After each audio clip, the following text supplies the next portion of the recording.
The lighthouse keeper's last prayer. There's a lighthouse that stands on the edge of Cape Mercy. Most people drive right past it now. The light hasn't worked in 40 years. The paint is peeling. The door hangs crooked on rusty hinges. But if you ask the fishermen in town, the old ones who remember, they'll tell you about the night that lighthouse saved 100 lives without ever turning on its light. This is that story. Part 1. The Keeper. His name was Thomas Gray, 73 years old, widowed, no children. He'd kept that lighthouse for 52 years, longer than anyone in the county's history. Every evening at dusk, Thomas would climb those 127 steps. His knees ached, his back protested, but he climbed anyway because that's what lighthouse keepers do. They climb when it's easy and they climb when it's hard, because somewhere out there in the dark, someone might need to find their way home. But on October 19th, 1984, Thomas received a letter. The Coast Guard was shutting down his lighthouse. Technology had made him obsolete, they said. GPS and radar systems meant nobody needed an old man climbing stairs to keep a light burning anymore. He had 2 weeks. Thomas didn't argue, didn't fight. He just folded the letter carefully, placed it in his Bible, and kept climbing those stairs every single night. On his final night, October 31st, Thomas climbed those stairs for the last time. The autumn wind howled outside. Rain battered the windows. He sat in the lamp room, watching the darkness swallow the ocean, and he did something he hadn't done in years. He wept. "God," he whispered, "I don't know what my life meant. 52 years of climbing, 52 years of keeping this light burning, and now, was any of it worth it? Did I matter at all?" The only answer was the wind. Part 2. The Storm. What Thomas didn't know, what he couldn't know, was that 3 miles offshore, a ferry was in trouble. The Evening Star 97 passengers, most of them families heading home after a wedding in the islands, children sleeping on their parents' laps, elderly couples holding hands, young lovers planning their futures. The captain's name was Rebecca Santos, 20 years on the water. She'd navigated through hurricanes, through fog so thick you couldn't see your own hands, but she'd never seen anything like this. The storm had come from nowhere. Every instrument on the bridge was going haywire. The GPS showed them 15 miles off course. The radar was a blizzard of static. The radio crackled with fragments of voices, then nothing. "We are lost," her first mate said, and Rebecca heard the fear in his voice. She gripped the wheel tighter. Through the windscreen, she could see nothing but rain and darkness. No stars, no moon, no reference point. The ferry was being pushed by currents she couldn't see toward rocks she couldn't locate. She had 97 lives in her hands, and she had no idea which way was safe. "Send a mayday," she ordered. But the radio was dead. Down in the passenger cabin, people were starting to panic. The ferry was tilting at angles that didn't feel right. Luggage slid across floors. A child started crying, then another, then 10. A father pulled his daughter close. "It's okay, sweetheart, we're okay." But his wife caught his eyes, and the question hung between them, "Are we?" An elderly woman clutched her rosary. Her lips moved in silent prayer, the same prayer her mother had taught her 70 years ago. "Holy Mary, Mother of God, pray for us sinners, now and at the hour of our death." Was this the hour? Part 3. The Impossible Light. Back in the lighthouse, Thomas stood to leave. His last night was ending. His purpose was finished. He took one final look at the lamp, cold, dark, disconnected from any power source. And then he felt it, a whisper in his spirit, not words exactly, but an urgency, a knowing. "One more time." "The power's been cut," Thomas said aloud to the empty room. "There's nothing to light." "One more time." His hands were shaking as he walked to the old manual crank.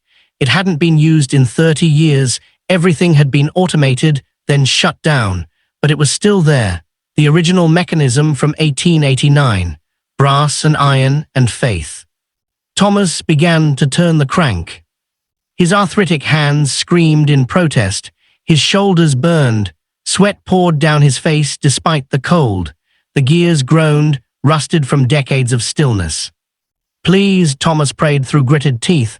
Please, if this matters, if I matter, please. And impossibly, impossibly, the lamp began to glow. Not the electric brilliance it once had, not the beam that could cut through 10 miles of fog, just a soft, warm, golden light, barely strong enough to reach the shore. But Thomas kept cranking, kept praying, kept believing that somehow, somewhere, someone needed this light. Part 4, The Miracle. On the evening star Rebecca was about to give the order to drop anchor and pray they weren't already over rocks that would tear the hull apart. And then her first mate shouted, "Light, Captain, I see a light." "That's impossible," Rebecca said. "The Cape Mercy lighthouse has been dead for." But there it was, faint, flickering, but unmistakably there. She spun the wheel hard, used that small golden glow as her compass, navigated by faith and a light that shouldn't exist. 15 minutes later, the evening star limped into Cape Mercy harbor, every single passenger safe, every single life accounted for. As the families stumbled onto solid ground, kissing the dock, holding each other, weeping with relief, Rebecca looked back toward the lighthouse. The light was gone. Part 5, The Morning. When the Coast Guard arrived at the lighthouse the next morning to officially decommission it, they found Thomas collapsed by the manual crank. His hands were bloody from turning that old mechanism for nearly an hour straight. He was smiling. The Coast Guard officer checked the lamp. "This isn't connected to any power source," he said, confused. "There's no way this could have produced light last night." But the ferry captain stood in the doorway. Behind her, families, the ones from the evening star filled the lighthouse lawn, parents holding children, the elderly couple who'd held hands through the storm, the young lovers who now had a future to plan. "It produced light," Rebecca said quietly. "I saw it. We all saw it. That light saved 97 lives last night." Thomas looked up at her, tears streaming down his weathered face. "Someone needed to find their way home," he whispered. Epilogue. Thomas Gray died 3 days later, peacefully in his sleep, in the lighthouse keeper's cottage where he'd lived for 52 years. At his funeral, 97 people showed up. The Coast Guard gave him full honors. The town renamed the point where the lighthouse stands Gray's Grace. And here's the part that still gives me chills. When they cleaned out Thomas's cottage, they found his Bible, the one with the Coast Guard letter folded inside. On the last page, in shaking handwriting from that final night, he'd written, "I asked God if my life mattered. He answered with 97 reasons why it did. I am no longer afraid." Final moment, very soft, intimate. So tonight, if you're lying there wondering if your life matters, if you're asking God whether your struggles, your faithfulness, your ordinary obedience in the darkness makes any difference at all, remember Thomas. Remember that sometimes we keep our lights burning for years without ever knowing who we're getting home. We show up, we do the work, we climb the stairs even when our knees ache and our purpose feels forgotten. And then one night, maybe your last night, God lets you see, just for a moment, He lets you see that every single step mattered, that someone somewhere found their way home because you refused to let your light go out. Your life is a lighthouse. Keep climbing those stairs. Keep tending that light. Even in the darkness, especially in the darkness. Because somewhere out there, right now, someone is lost in a storm. And they need your light to find their way home. End with silence. Title: The Letter Thomas Never Sent. When they cleared out Thomas Gray's lighthouse cottage, they found more than just his Bible and that final prayer. Hidden in a wooden box beneath loose floorboards, wrapped in oilcloth to protect it from the salt air, was a letter, yellowed with age, written in careful script, addressed to someone named Sarah.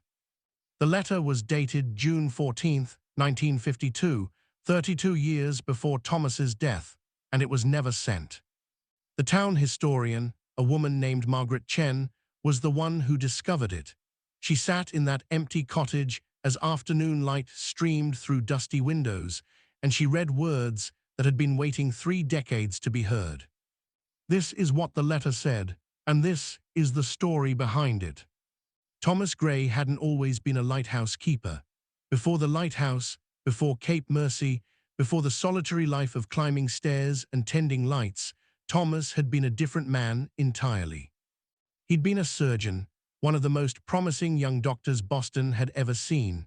At 26, his hands could do things in an operating room that seemed miraculous. He could repair hearts that other surgeons called hopeless. He could see solutions where others saw only tragedy. The hospital called him the Golden Boy. Patients requested him by name. Medical students fought to observe his surgeries. He had published papers, speaking invitations, a corner office with a view of the harbor. And he had Sarah Mitchell, a pediatric nurse with red hair and a laugh that could light up the darkest hospital corridor. She would slip into the break room where Thomas studied surgical texts, place a cup of coffee beside his elbow, and say nothing, just sit with him in comfortable silence until his shift ended. They fell in love the way people do in hospitals, slowly, then all at once, between emergencies and exhaustion, in stolen moments between life and death. Thomas proposed on the hospital roof at 3 in the morning after a successful surgery. Sarah said yes before he even finished asking. They set the wedding for September 1952. Sarah's mother had already made the dress. Thomas had found a small house in Brookline with a garden where Sarah said she'd grow tomatoes and roses. They talked about children, about growing old together, about ordinary, beautiful things. But then came June 12, 1952. Thomas was scheduled for a routine surgery, a valve replacement on a 60-year-old man named Henry Castellano. Henry was a bus driver, widowed, 3 grown children, 6 grandchildren. He'd been on the waiting list for months, and when an operating room finally opened up, Thomas took the case. It should have been textbook. Thomas had performed the procedure dozens of times, but 12 minutes into the surgery, something went wrong. A bleeder they couldn't find, Henry's pressure dropping, the anesthesiologist calling out numbers that kept getting worse. Thomas's hands moving faster, searching, trying to locate the source while the clock ticked and Henry's life drained away on the table. And then Thomas saw it, the tear in the vessel wall, small, repairable. If he could just reach it, if his hands could just move a fraction of an inch to the left without disturbing the repair he'd already made. His hands slipped. Not much, a millimeter, maybe less, but in surgery, a millimeter is everything. Henry Castellano died at 11:37 a.m. Time of death called by Thomas Gray, whose hands were shaking so badly the nurse had to help him remove his gloves. The hospital review board cleared him. These things happen, they said. Surgery has risks. Henry's vessels had been weak, damaged by years of smoking and high blood pressure. No one could have predicted the complication. Certainly, no one could blame Dr. Gray. But Thomas blamed himself. He couldn't sleep, couldn't eat, couldn't look at his own hands without seeing them covered in Henry Castellano's blood. He started showing up late to surgeries, started second-guessing every decision, started seeing Henry's face on every patient who lay on his operating table. Sarah tried to help. She'd hold him when he woke up screaming. She'd remind him of all the lives he'd saved, all the patients who went home to their families because of his skill. She'd tell him that he was still the brilliant surgeon she'd fallen in love with.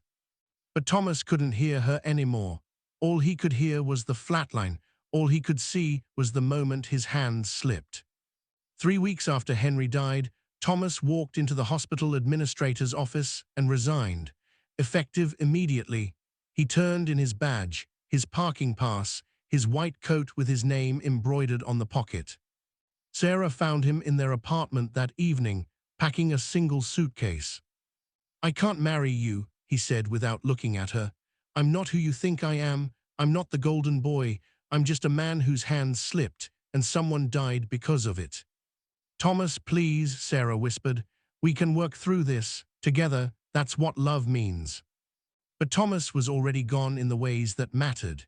He left that night, drove north along the coast with no destination in mind. Just drove until he couldn't drive anymore, until the road ended at a rocky point where a lighthouse stood against the sky. Cape Mercy. The lighthouse keeper position was open. The previous keeper had retired. It was lonely work, they told Thomas, isolated, nothing but you and the sea and the endless stairs. Most people couldn't handle it for more than a year or two. Thomas took the job. He told himself it was temporary, a place to clear his head, a few months of solitude to figure out what came next. He'd write to Sarah, explain everything. Maybe she'd understand, maybe she'd wait. But days became weeks, weeks became months, and Thomas never wrote that letter. Until June 14th, 2 years to the day after Henry Castellano died, 2 years of climbing stairs and keeping lights burning and living with a guilt that wouldn't fade. That's when Thomas finally sat down and wrote to Sarah, told her everything he should have said the night he left, every fear, every regret, every reason he'd run. And then the final paragraph, the one that Margaret Chen read 3 decades later with tears streaming down her face. Sarah, I don't expect you to forgive me. I don't expect you to understand. I just need you to know that I still love you. I will always love you, but I can't come back. These hands that held you, that promised to love you forever, these hands failed when it mattered most. I don't trust them anymore. I don't trust myself. So I'm staying here in this lighthouse, keeping this light burning.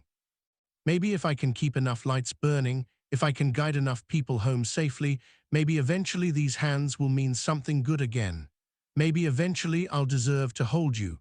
I'll wait for that day, however long it takes. I'll wait. Yours always, Thomas. He sealed the letter, addressed the envelope, walked it down to the post office in town.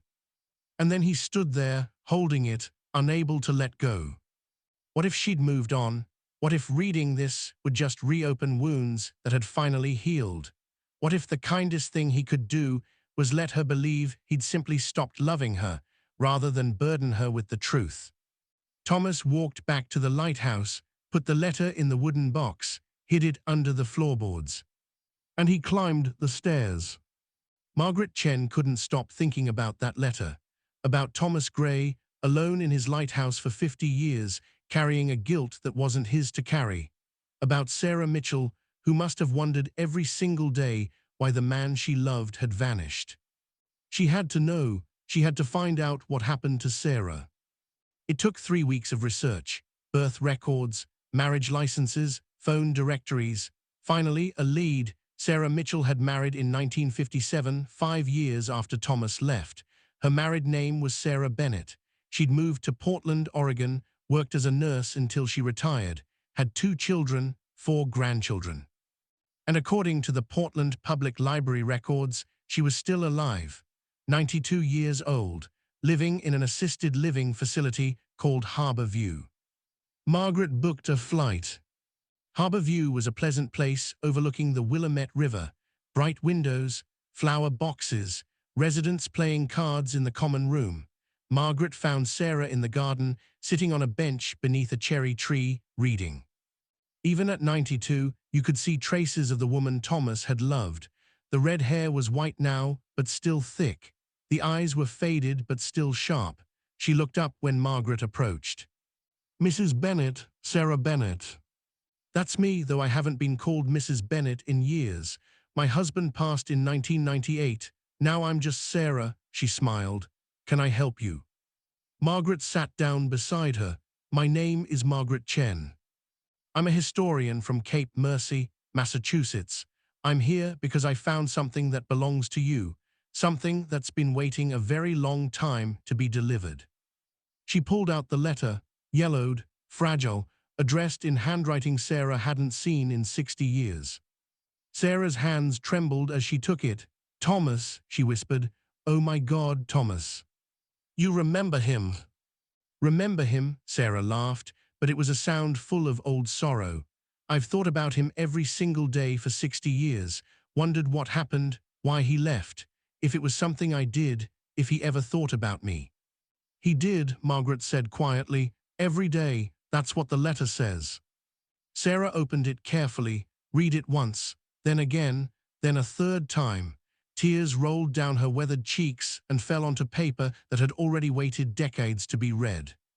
When she finally looked up, her voice was barely audible. He thought he wasn't good enough for me. All this time, he thought he wasn't good enough. He loved you, Margaret said. That's clear in every word.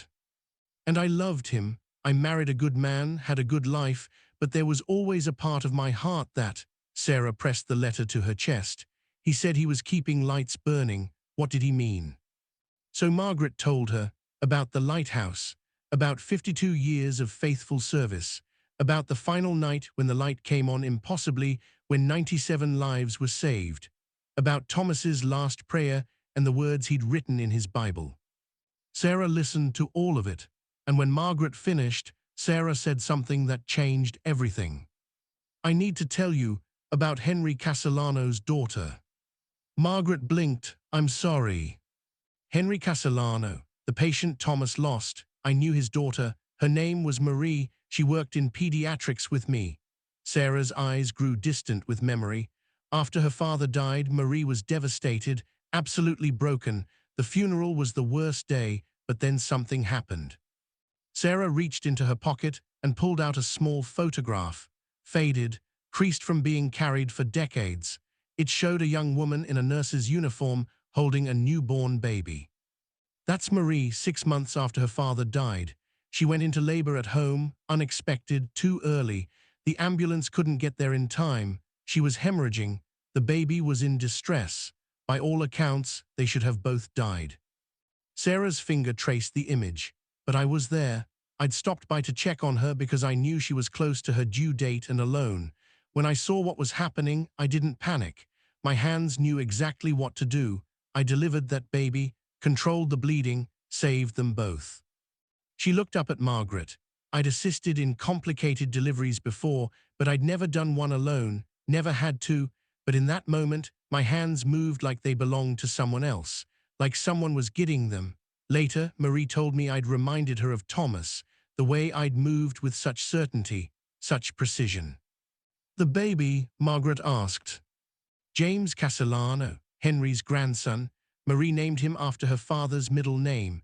James grew up to be a paramedic, has saved dozens of lives himself. He has 3 children of his own now, all because of a delivery that shouldn't have worked, performed by a nurse who'd never done it alone before. Sarah folded the letter carefully. Thomas thought his hands were cursed, that they'd failed. But what if Henry's death was meant to happen exactly when and how it did?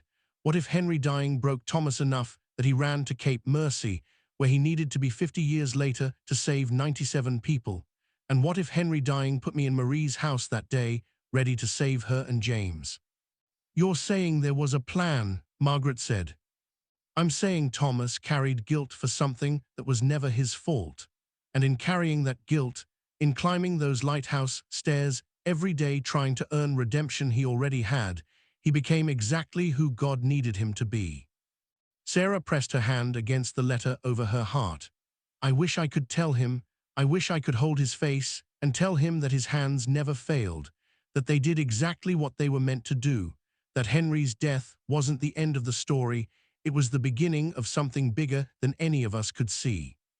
Margaret was crying now. He knew at the end, when he saved those people on the ferry, that final night in the lighthouse, he wrote that he wasn't afraid anymore, that he finally understood his life had mattered.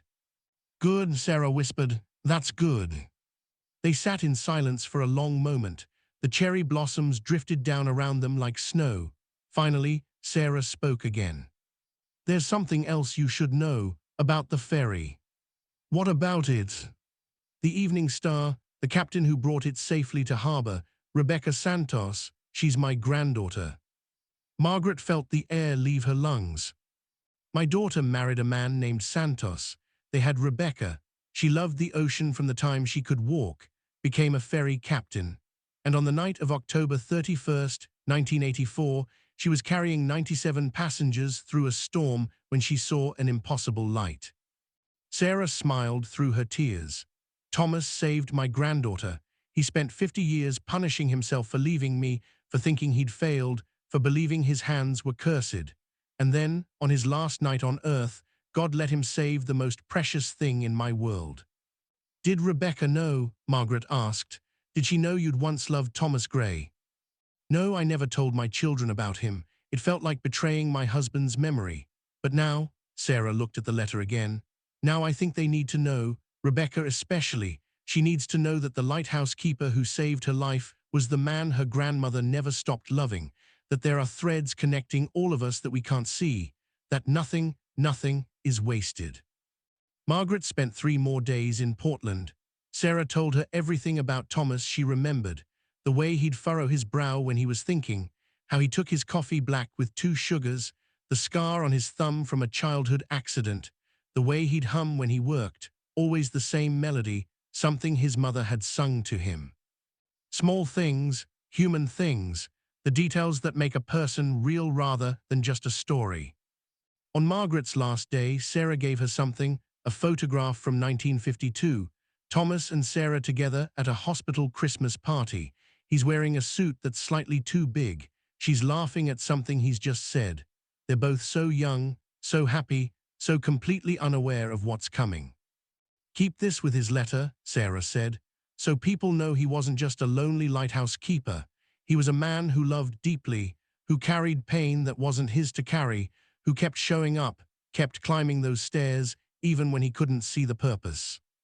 And the letter, Margaret asked, can I share it, tell people the whole story? Sarah nodded. Yes, but tell them this too. I forgive him for leaving, for not writing, for thinking he wasn't good enough. I forgive him completely, and I'm grateful, because his brokenness became 97 people's salvation, including my granddaughter's. That's not tragedy, that's grace. Margaret flew home to Cape Mercy. She published Thomas's letter in the Town Historical Society newsletter, then in the regional newspaper, then on a blog that somehow went viral. Within weeks, people were visiting the lighthouse, leaving flowers, notes, prayers. The Coast Guard, which had planned to demolish the structure, instead decided to restore it, make it a memorial. But the most remarkable thing happened 3 months later. A man showed up at Margaret's office, elderly, walking with a cane. He introduced himself as James Castellano. I read about Thomas Gray, he said, about the surgeon who lost my grandfather on the operating table, about the guilt he carried. I had to come. You're Henry's grandson, Margaret said, the baby Sarah delivered. Yes, and I need to tell you something about my grandfather. James sat down heavily. He knew he was dying. I'm sorry.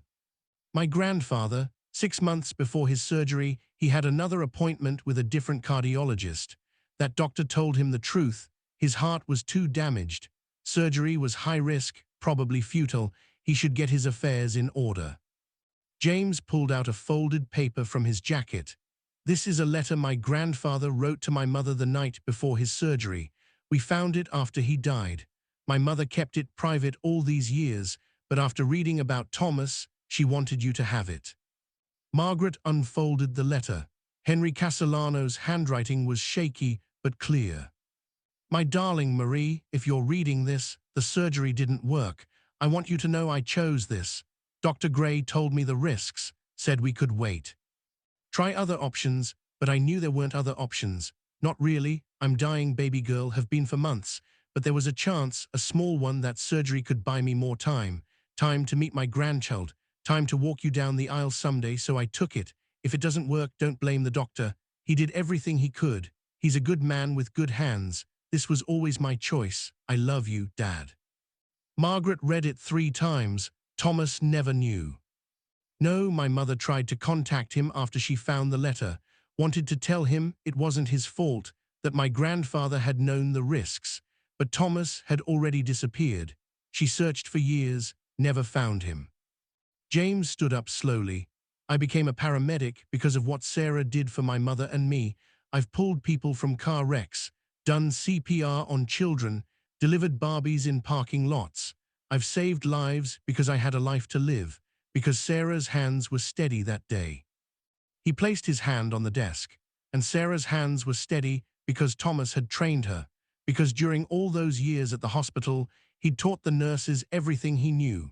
Sarah told a reporter that she'd learned emergency delivery procedures by watching Thomas work, that his voice was in her head that day, getting her through each step.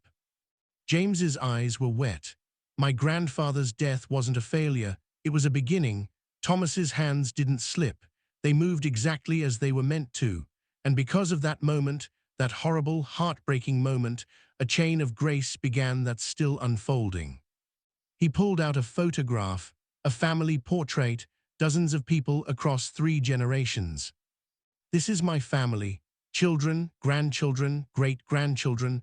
We exist because Henry Castellano died, because Thomas Gray's hand moved a millimeter, because Sarah Mitchell was there when my mother needed her, because Thomas spent 50 years keeping a lighthouse lamp burning.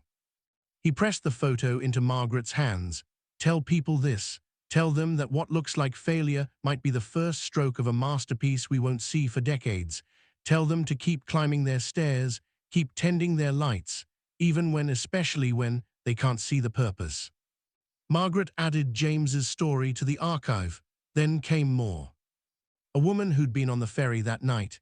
She'd been pregnant, contemplating abortion, unsure if she could handle bringing a child into the world. But when Thomas's light appeared and guided them to safety, she felt something shift. She kept the baby, a daughter who grew up to be an oncologist, who's developed treatments that have saved thousands. A man who'd been suicidal on the ferry had actually been planning to jump over the railing that night.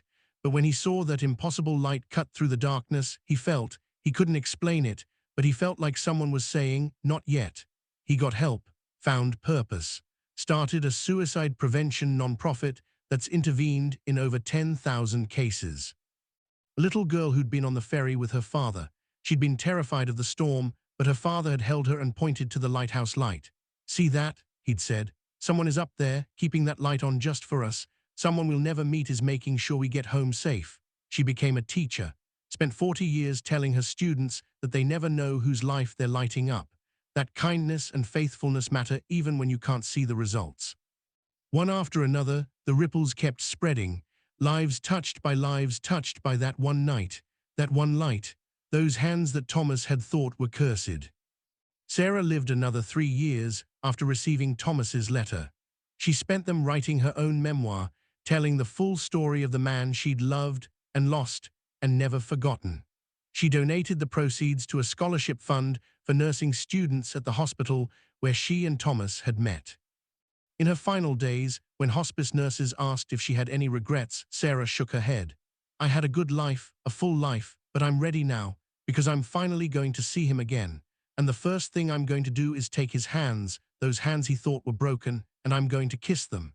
And I'm going to tell him what I should have told him 60 years ago. You were always enough. You were always exactly who you were meant to be. She died on a Tuesday morning with her family around her. Rebecca was holding her grandmother's hand, and Sarah's last words were, "Tell Thomas I'm coming, tell him to keep the light on." Margaret Chen continued maintaining the archives. The lighthouse became a museum. Thousands visited every year. They'd read Thomas's letter, Sarah's response, the testimonies of lives changed by one impossible light. But the story doesn't end there. Because 10 years after Thomas died, a young man showed up at Cape Mercy, 22 years old, nervous, carrying a backpack and looking for Margaret Chen. His name was David Gray, Thomas's great-nephew, the grandson of Thomas's sister, who Thomas had lost touch with when he ran to the lighthouse. I just found out about my great-uncle, David said. My grandmother just died. While cleaning out her house, I found boxes of letters Thomas wrote to her for 50 years. Every month I never knew. Margaret's heart began racing. Can I see them? David pulled out 3 decades of correspondence, thin airmail envelopes, Thomas's careful script, letters that chronicled 50 years of lighthouse keeping, of solitude, of faith tested and refined. But what struck Margaret most was what the letters revealed. Thomas hadn't been wallowing in guilt all those years. He'd been healing, growing, finding purpose in the daily act of showing up, of keeping the light burning, of serving even when no one seemed to notice. In a letter from 1967, Thomas wrote, "I'm learning that redemption isn't a destination. It's the thousand small choices to get back up, to climb the stairs again, to trust that even when I can't see the purpose, there is one." From 1973, I used to think God was punishing me by sending me here. Now I wonder if he was saving me, giving me space to remember that my worth isn't in my achievements or my failures. It's in simply being his child, in showing up, in faithfulness. From 1980, I miss Sarah every day. I probably always will, but I'm starting to understand that love doesn't die just because we're apart. Maybe the deepest love is the kind that keeps burning even when there's no one there to see it, like this lighthouse, like grace. And then the final letter, written just a week before Thomas died, after he'd received the notice that the lighthouse was being shut down. "Dear Alice, I'm scared. 50 years of purpose and now it's ending. I don't know what my life meant. I don't know if I made any difference at all. I'm asking God to show me, just once. Just let me see that these years mattered. That's all I want. That's my final prayer. Love, Tommy." Margaret showed David everything. The story of the ferry, Sarah's letter, the ripples that had spread from that one impossible night. David read it all, and then he said something that brought everything full circle. "My great-uncle thought he was alone. He thought he'd been forgotten, but he wasn't. Our family knew where he was. My grandmother sent him care packages every Christmas. Birthday cards. She wanted to visit, but Thomas always said no, said he wasn't ready, that he was still working something out." David pulled out one more item from his backpack, a photograph, Thomas in his 20s, standing with his sister, both of them laughing. "My grandmother told me stories about Tommy, said he was the kindest person she'd ever known, brilliant, compassionate, would spend hours helping her with homework, would rescue injured birds and nurse them back to health. She said when he became a surgeon, it made perfect sense. He'd always been someone who healed things." He looked at Margaret with tears in his eyes. And then something broke him, she never knew what. He just disappeared. She spent 50 years praying for him, wondering if he'd ever heal, if he'd ever come home. "He healed," Margaret said softly, "in his own way, in the way he needed to. I know that now, but I wish he'd known. I wish someone had told him that he didn't have to earn love, that we never stopped loving him, that he was always welcome to come home." They stood there in the Lighthouse Museum, surrounded by Thomas's story, by all the lives he'd touched without knowing it. And then David said, "I'm in medical school, first year, I want to be a surgeon." Margaret felt chills run down her spine. "I didn't know about Uncle Thomas when I applied. I just knew I wanted to help people, wanted to use my hands to heal. But now I know where it comes from. It's in my blood, it's legacy." He placed his hand on the glass case that held Thomas's lighthouse keeper's log. "I'm going to finish what he started. I'm going to use my hands the way he wanted to use his. And every time I scrub in for surgery, every time I hold someone's life in my hands, I'm going to remember it's not about being perfect. It's about showing up, being faithful, trusting that even when we can't see it, God is weaving something beautiful." Margaret watched David leave that day, watched him walk down to the shore where the lighthouse stood, watched him place his hand on the old stone foundation, a young man communing with the great uncle he'd never met but whose blood ran in his veins. And she thought about all of it, the surgery that went wrong, the love that was lost, the 50 years of stairs, the impossible light, the ferry that found its way home, the letters that waited decades to be read, the ripples that kept spreading generation after generation. She thought about Thomas Gray, who believed he was broken, who spent half a century trying to earn a redemption that was already his. And she thought about Sarah Mitchell Bennett, who loved a man for 60 years across distance and silence and lives that diverged but never truly separated. She thought about Henry Castellano, who chose surgery knowing he might not survive, because even a small chance was worth taking. She thought about all the people on that ferry, the children who grew up, the marriages that happened, the grandchildren who were born, the lives lived because an old man cranked a manual lighthouse lamp that had no power source but somehow produced light anyway. And she realized this is what faith looks like, not perfect people doing perfect things, but broken people showing up, climbing stairs, keeping lights burning, trusting that somewhere, somehow, it matters. Even when you can't see it, especially when you can't see it. Margaret wrote one final entry in the Lighthouse Museum archive, not for tourists, not for history books, just for Thomas, for Sarah, for anyone who's ever wondered if their faithfulness means anything. She wrote to everyone who climbs stairs in the dark, to everyone who tends lights that no one seems to see, to everyone carrying guilt for things that weren't their fault, or pain that won't heal, or questions that have no answers.